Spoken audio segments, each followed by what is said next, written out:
You're listening to a segment from the Slumpbuster Podcast. Find the full episode on Spotify, iTunes, the iHeartRadio app, or your preferred podcast platform. Enjoy.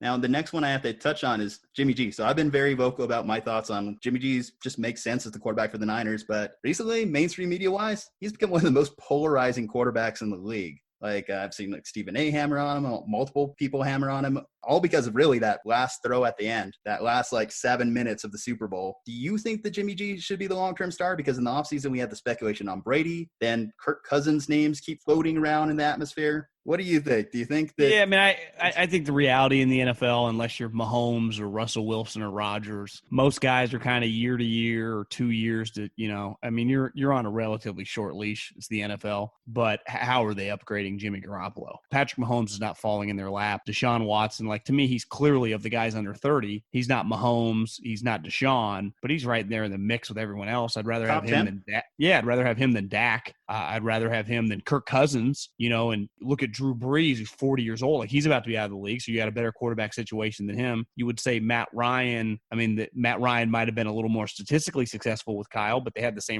both got to the Super Bowl. You can win with Jimmy. Now, I think at the time, Matt could do more, but Matt was older. Matt had been playing a lot longer.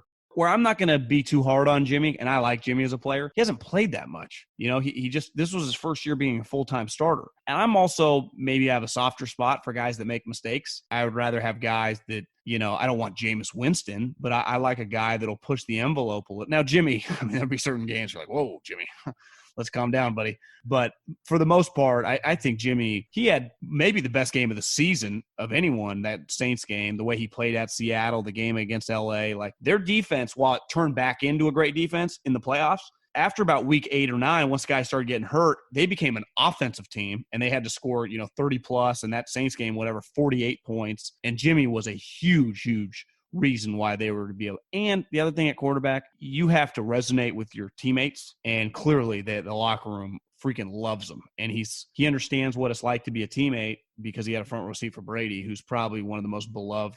I've never heard one teammate say one bad thing about Brady. Offense, defense, kickers, they love him. And to me, at quarterback, that does matter a lot. You go, well, if Rodgers was more beloved, would maybe they get over the hump? There's just more true love. Even Russell Wilson, it feels like, do they totally love him? He's a little Mahomes. I'll give Mahomes. Those guys love Mahomes. Those guys love Deshaun Watson. To me, that's something I value a lot in a quarterback.